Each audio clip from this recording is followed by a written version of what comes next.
نحمده ونستعينه ونستغفره ونؤمن به ونتوكل عليه ونعوذ بالله من شرور أنفسنا ومن سيئات أعمالنا من يهده الله فلا مضل له ومن يضلله فلا هادي له ونشهد أن لا إله إلا الله وحده لا شريك له ونشهد أن سيدنا وحبيبنا وشفيعنا ومولانا محمدا عبده ورسوله الذي أرسل إلى الناس كافة بالحق بشيرا ونذيرا وآتاه جوامع الكلم ومنابع الحكم ووعده مقاما محمودا وجعله سراجا منيرا صلى الله تعالى عليه وعلى آله وأصحابه وأزواجه وذرياته وبارك وسلم تسليما كثيرا كثيرا أما بعد فقد قال الله تبارك وتعالى في القرآن المجيد والفرقان الحميد ألم يعلم بأن الله يرى وقال الله تبارك وتعالى وهو معكم أينما كنتم وقال الله تبارك وتعالى ما يكون من نجوى ثلاثة إلا هو رابعهم وقال الله تبارك وتعالى يستخفون من الناس ولا يستخفون من الله وقال النبي صلى الله عليه وسلم حينما سئل ما الإحسان يا رسول الله فقال أن تعبد الله كأنك تراه فإن لم تكن تراه فإنه يراك رواه البخاري ومسلم وقال النبي صلى الله عليه وسلم ما التزكية المرء يا نفسه يا رسول الله فقال يعلم أن الله معه حيثما كان رواه في سنن البيهقي وقال النبي صلى الله عليه وسلم إن أفضل الإيمان أن تعلم أن الله معك حيثما كنت أو كما قال عليه الصلاة والتسليم رواه الطبراني صدق الله مولانا العظيم وصدق رسوله النبي الكريم ونحن على ذلك لمن الشاهدين والشاكرين الحمد لله رب العالمين سلام على خير الأنام وسيدي حبيب إله العالمين محمد بشير النذير هاشمي مكرم أطوف رؤوف من يسمى بأحمد فيا رب صل وسلم دائما أبدا على حبيبك خير الخلق كلهم منزه عن شريك في محاسن فجوهر الحسن فيه غير منقسم والحبيب الذي ترجى شفاعته لكل هول من الأهوال مقتحم فيا رب صل وسلم دائما أبدا على حبيبك خير الخلق كلهم. میرے محترم بزرگوں اور بھائیوں، اللہ کی بارگاہ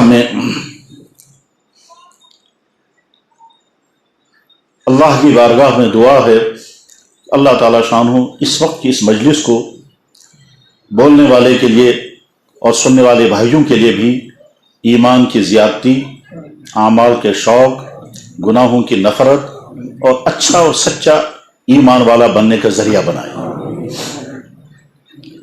میرے بھائیوں، اس وقت چند آیتیں اور چند مبارک احادیث اللہ نے پڑھنے کی توفیق عطا فرمائی. ان آیات کے ذیل میں اور ان احادیث مبارکہ کی روشنی میں جو بات سمجھنے اور سمجھانے کی کوشش کرنی ہے، اس سے پہلے بطور تمہید کے ایک الگ بات میں عرض کرنا چاہوں گا. وہ الگ بات کوئی عجیب نہیں، کوئی انوکھی نہیں، کوئی بہت نادر تحقیق نہیں، سب اس کو سمجھتے اور جانتے ہیں، لیکن جس گہرائی کے ساتھ وہ سمجھنا چاہیے اس میں ہم سب کو کوتاہی ہوتی ہے. اس لیے پہلے اسی بات کو میں عرض کرتا ہوں. اللہ جل شانہ نے قرآن کریم میں نعمتوں کے عطا کرنے اور بندوں کا نعمتوں کے متعلق رویہ کیا ہے بندوں کا، اس کے متعلق قرآن میں مختلف جگہوں پر مختلف ارشادات فرمائے ہیں. اللہ کی نعمتیں اور بندوں کا رویہ، اس کے متعلق اللہ جل شانہ نے قرآن کریم میں مختلف جگہوں پر مختلف ارشادات فرمائے ہیں. ان تمام آیتوں میں سے چند آیتوں کو اس وقت سامنے رکھ کر کے وہ بات سمجھنے کی کوشش کریں گے. اللہ جل شانہ ارشاد فرماتے ہیں یا ایھا الناس اذکروا نعمت اللہ علیکم، اے انسانوں یاد رکھنا میں نے تمہیں کیا کیا نعمتیں عطا کی ہیں. فرمایا